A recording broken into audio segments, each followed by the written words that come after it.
चाणक्य ने बताया है, इन 6 गुणों वाली लड़की से शादी करना हो सकता है नुकसानदायक।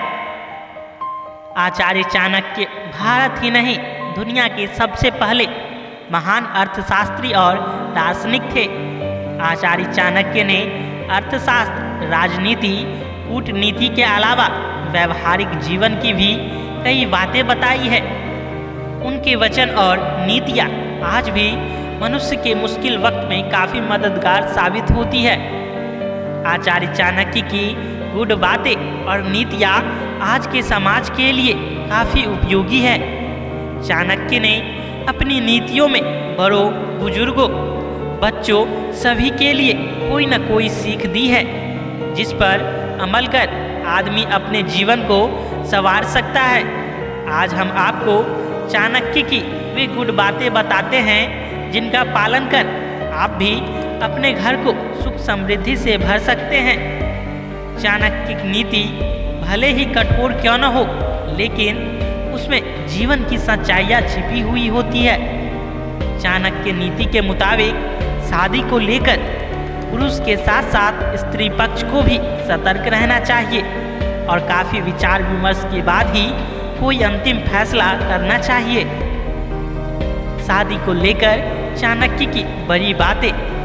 आचार्य चाणक्य ने अपनी पुस्तक चाणक्य नीति के प्रथम अध्याय के 14वें श्लोक में लिखा है कि बुद्धिमान व्यक्ति को चाहिए कि वह श्रेष्ठ कुल में उत्पन्न हुई कुरूप अर्थात सौंदर्यहीन कन्या से भी विवाह कर ले, परंतु नीच कुल में उत्पन्न हुई सुंदर कन्या से विवाह न करे।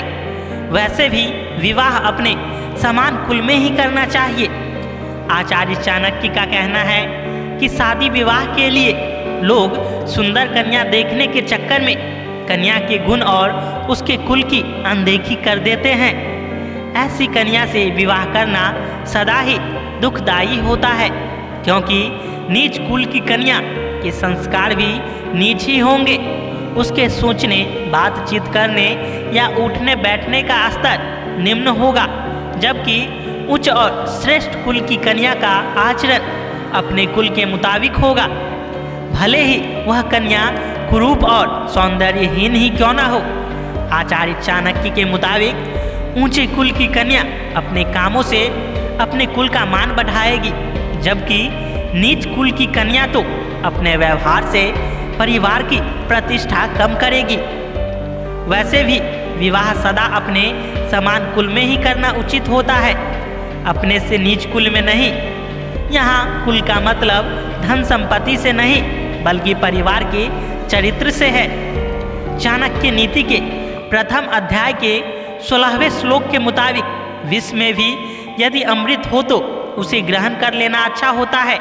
अपवित्र और अशुद्ध वस्तुओं में भी यदि सोना अथवा मूल्यवान वस्तु पड़ी हो तो वह भी उठा लेने योग्य होती है। यदि नीच मनुष्य के पास कोई अच्छी विद्या, कला अथवा गुण है तो उसे सीखने में कोई हानि नहीं। इसी प्रकार दुष्ट कुल में उत्पन्न अच्छे गुणों से युक्त स्त्री रूपी रत्न को ग्रहण कर लेना चाहिए। इस श्लोक में चाणक्य गुण ग्रहण करने की बात कर रहे हैं। यदि किसी नीच व्यक्ति के पास कोई उत्तम गुण अथवा विद्या है तो उस विद्या को सीखने में कोई बुराई नहीं है।